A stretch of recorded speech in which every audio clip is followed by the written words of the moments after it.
जय श्री श्याम दोस्तों, नमस्कार, प्रणाम। कैसे हैं आप लोग? आज का पेपर जो 16 तारीख की फर्स्ट पारी का पेपर लगा है उसको लेके आज चर्चा करने वाले हैं अपन।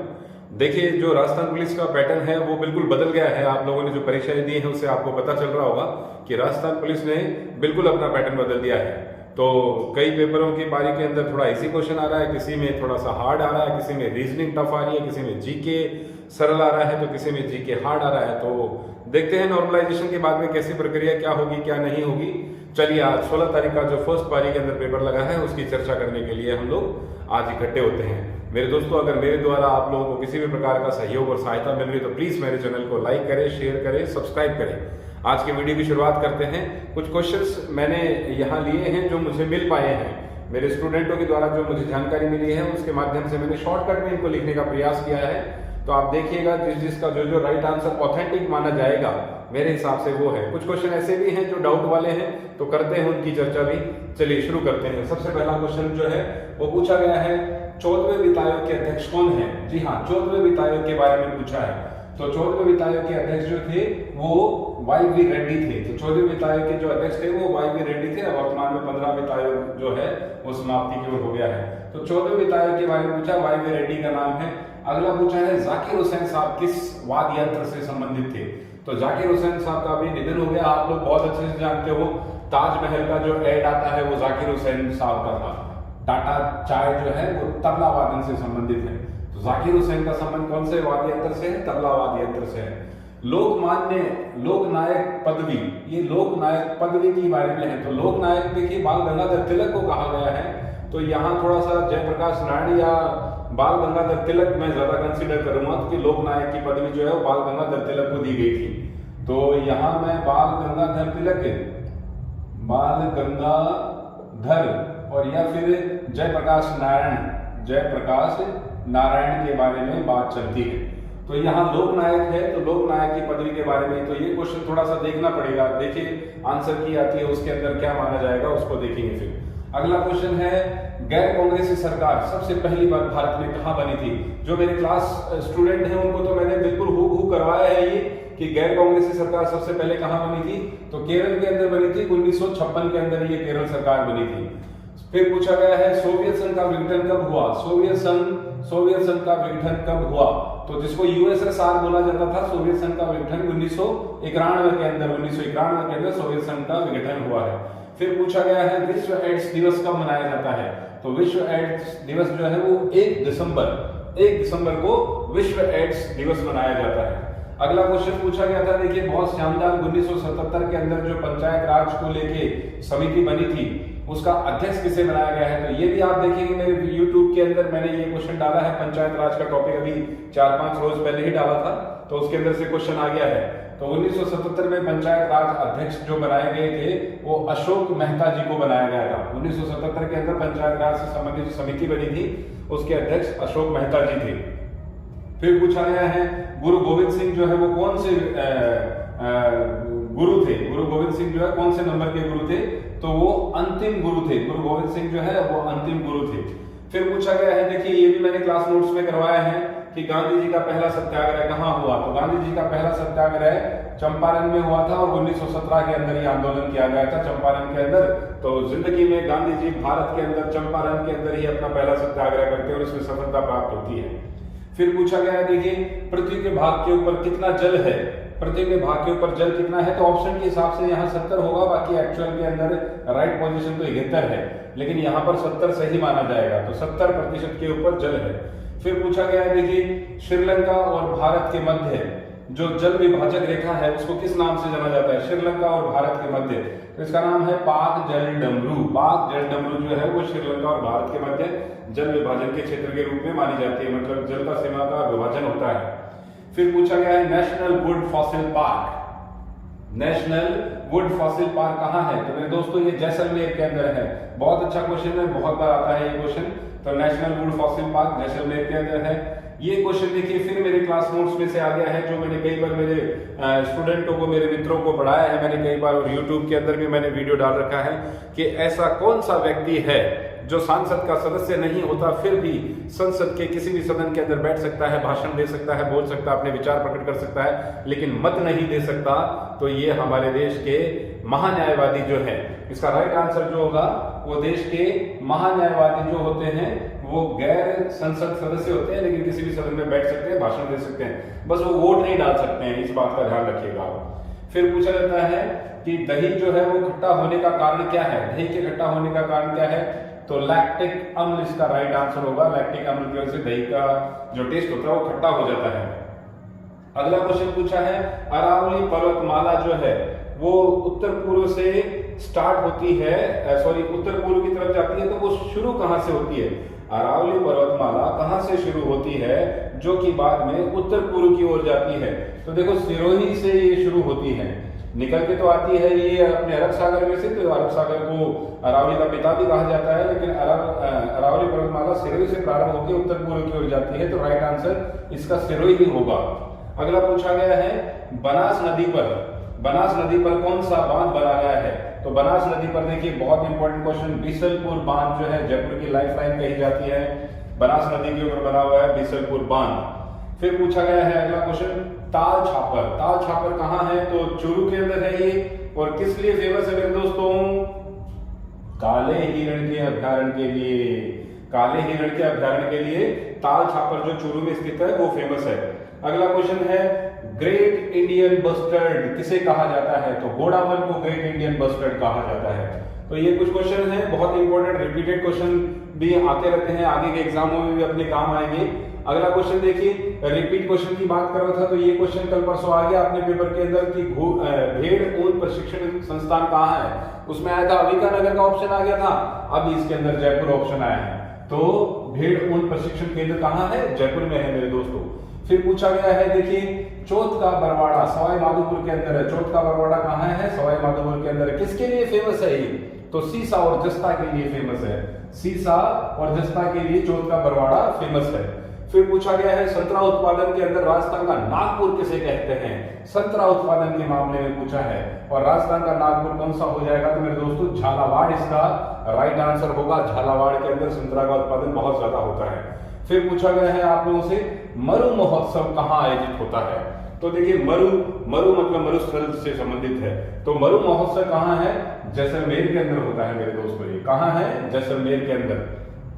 फिर देखिए अगला क्वेश्चन है कि बख्तरबंद किले का नाम दिया गया है, कि मतलब बाकी किले तो नंगे प्रतीक नजर आते हैं, लेकिन कौन सा किला है जो बख्तरबंद चारों ओर से ढका हुआ किला है? तो वो कौन सा दुर्ग है? रणथंभौर का दुर्ग जो है उसे बख्तरबंद किला या बख्तरबंद दुर्ग के नाम से जाना जाता है। फिर ये क्वेश्चन आया है, देखिए ये भी मैंने क्लास नोट्स में करवाया है कि खेतड़ी कौन आए थे? तो खेतड़ी में जो आए थे वो स्वामी विवेकानंद आए हैं। स्वामी विवेकानंद का संदर्भ जो है वो खेतड़ी से है, और खेतड़ी के राजा अजीत सिंह ने इनकी व्यवस्था करी थी जब ये शिकागो धर्म सम्मेलन के लिए अमेरिका में गए थे, तो खेतड़ी आए थे स्वामी विवेकानंद। फिर ये पूछा गया, देखिए करौली के अंदर जो माता कैला देवी है उनके आराधना में कौन से गीत गाए जाते हैं? तो लांगूरिया जो गीत है वो करौली के अंदर कैला देवी माता के आराधना में गाए जाते हैं, लांगूरिया। फिर पूछा गया है, राजस्थान का खजुराहो कौन से मंदिर को कहा जाता है? बहुत अच्छा क्वेश्चन है। तो किराड़ू जो है, किराड़ू मंदिर को राजस्थान का खजुराहो कहा जाता है। फिर देखिए कितना अच्छा क्वेश्चन है, सिर्फ लिखाई के अंदर फंसा दिया बच्चों को, काफी बच्चे इसके अंदर मिस्त्री करके आ गए। ये बोल रहे चुनाई का कार्य कौन करता है? तो चुनाई का कार्य साहब चिजारा करता है, चिजारा को बोलते हैं चुनाई का कार्य, मिस्त्री नहीं। जवाहर सागर बांध अगला क्वेश्चन है, जवाहर सागर बांध कहाँ स्थित है? तो मेरे दोस्तों कोटा के अंदर है जवाहर सागर बांध, आप बहुत अच्छे से जानते हैं, शायद ये क्वेश्चन तो किसी का गलत भी नहीं होगा। अगला क्वेश्चन है, वांगड़ व कांठल की गंगा किसे कहते हैं? देखिए नदियों में से और बांध में से सवाल बन रहे हैं, तो वांगड़ व कांठल की गंगा किससे कहते हैं? तो माही नदी को कहते हैं मेरे दोस्तों, माही नदी को।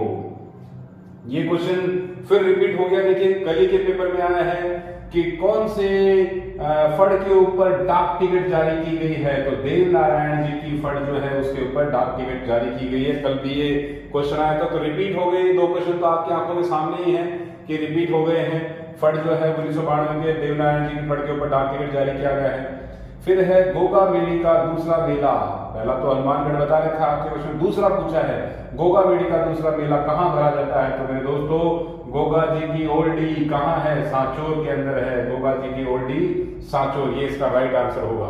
अगला क्वेश्चन पूछा है मेवाड़ के रक्षक कौन थे? तो सब जानते हैं साहब, मेवाड़ के रक्षक को कौन नहीं जानता, जो कण कण में बसा हुआ है हमारे। तो मेवाड़ के रक्षक महाराणा प्रताप। मेवाड़ के रक्षक कौन है? महाराणा प्रताप है। तो ये क्वेश्चन है। अगले क्वेश्चनों की ओर बात कर लेते हैं।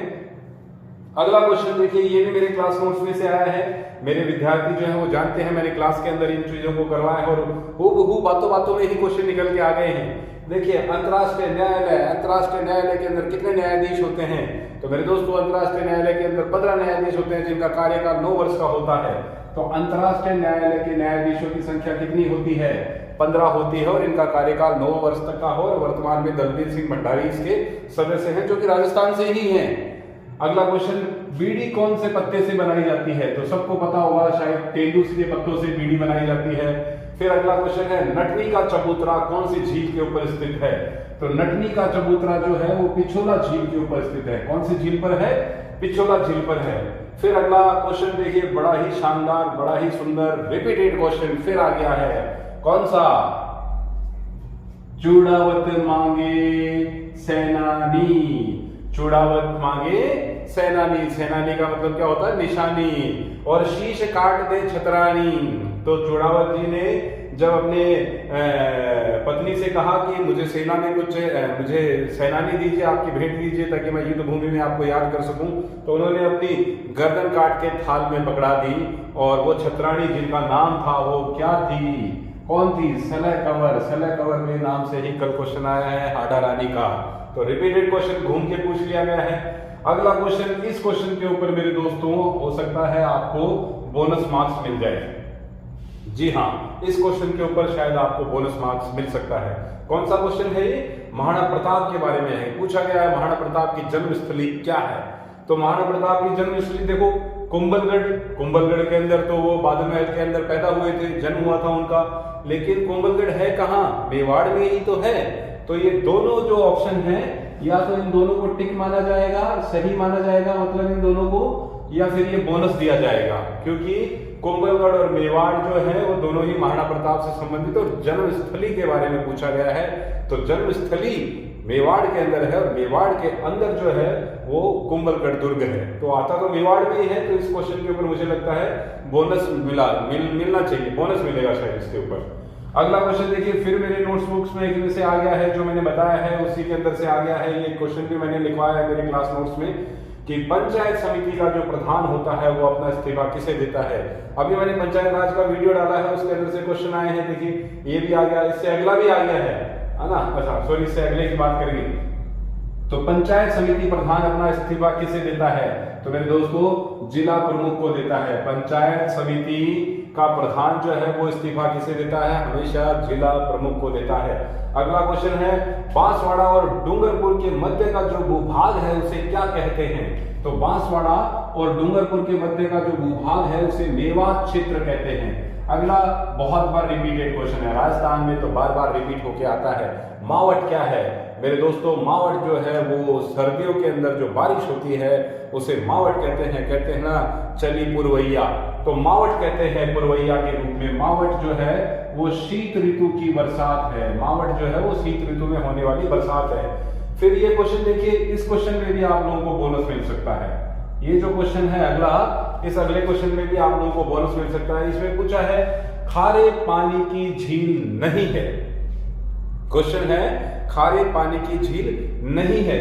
तो मेरे दोस्तों, पुष्कर का नाम खारे पानी की झील के लिए नहीं आता है। वैसे तो कहाँ आता है? पुष्कर के अंदर तो बहुत से लोग स्नान वगैरह करने के लिए तीर्थ स्थली माना गया है। तो पुष्कर खारे पानी की झील नहीं है और ना ही कायलाना जो जोधपुर के अंदर है वो खारे पानी की झील है।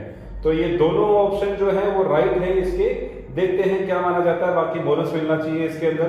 तो पुष्कर और कायलाना जो है वो दोनों ही आपके राइट आंसर है। पुष्कर और कायलाना दोनों ही आपके राइट आंसर होंगे। अगला पूछा गया है, राजस्थान का कल्पवृक्ष किसे कहते हैं? तो राजस्थान का कल्पवृक्ष मेरे दोस्तों खेजड़ी को कहा जाता है। राजस्थान का कल्पवृक्ष खेजड़ी को कहा जाता है। अगला है तेजा जी का मेला। तेजा जी का मेला कहाँ भरता है, कहाँ आयोजित होता है तेजा जी का मेला? तो पर्वतसर नागौर के अंदर तेजा जी का मेला भरता है। अगला क्वेश्चन है, ये भी राजस्थान की संस्कृति से अच्छे क्वेश्चन उठाए हैं, तो ये राजस्थान के विद्यार्थियों के लिए अच्छा संकेत है, फायदा मिलेगा निश्चित रूप से राजस्थान के विद्यार्थियों को। पूछा गया है गोरबंद किस प्रकार का आभूषण है, तो गोरबंद जो है वो ऊंट के गले के ऊपर पहनाया जाने वाला आभूषण है। ऊंट के गले के ऊपर जो पहनाया जाता है उसे गोरबंद बोला जाता है। फिर है फायरे फायरे क्या है, तो फायरे फायरे भील जनजाति का रणघोष है। फायरे फायरे कह के वो आप लोग भील जाति के लोग जो है रणभूमि के अंदर उन्माद का माहौल बनाते हैं, जोशीला माहौल बनाते हैं और फायरे फायरे बोलते हैं, तो ये भीलों का एक रणघोष है। फिर है तिरिया तेल हमीर हट चढ़े ना दूसरी बार, तो किसके लिए कहा गया है मेरे दोस्तों, बहुत ही राजस्थान की संस्कृति का ऐतिहासिक सवाल है। रणथंभौर इसका राइट आंसर होगा, रणथंभौर। अगला है हुमायूं से मदद किसने मांगी थी, हुमायूं से जो मदद मांगी गई थी वो कर्मावती के द्वारा मांगी गई है। बहुत फेमस सवाल है, ये भी बहुत बार रिपीटेड होता है राजस्थान के एग्जाम में, तो हुमायूं से मदद मांगने वाली कर्मावती रानी थी। फिर है अगला पटो की हवेली कहां पर है मेरे दोस्तों, तो पटो की हवेली आप लोग जानते हैं बहुत अच्छे से, जैसलमेर में ही है पटो की हवेली।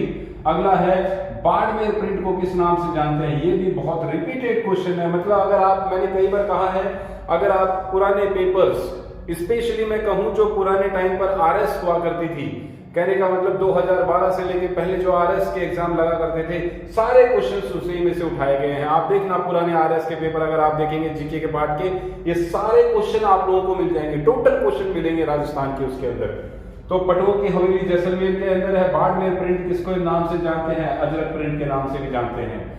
नवाबों की नगरी किसे कहते हैं, तो नवाबों की नगरी टोंक को कहते हैं। अगला सवाल पूछा गया है मेजा बांध कहां पर है, तो मेरे दोस्तों मेजा बांध भीलवाड़ा के अंदर है। अगला देखिए, फिर वापस घूम के आ गया है सवाल, कल ही के पेपर में आया है ये। अंतरराष्ट्रीय सीमा की लंबाई पूछी थी पहले, अब यहाँ पर अंतरराष्ट्रीय सीमा के बारे में पूछ लिया कि कौन से जिले हैं अंतरराष्ट्रीय सीमा के। तो देखिए JB मतलब कि गंगानगर है, फिर बीकानेर है, फिर जैसलमेर है और फिर बाड़मेर है, तो ये इसका राइट आंसर होगा। अंतरराष्ट्रीय सीमा का गंगानगर, बीकानेर, जैसलमेर, बाड़मेर, ये इसका राइट आंसर होगा। अगला आंसर है, क्वेश्चन है सिरोही क्षेत्र की पहाड़ियों को किस नाम से जाना जाता है, तो सिरोही क्षेत्र की पहाड़ियां जो होती है तस्तरीनुमा आकृति की होती हैं और उन्हें भाकर कहा जाता है।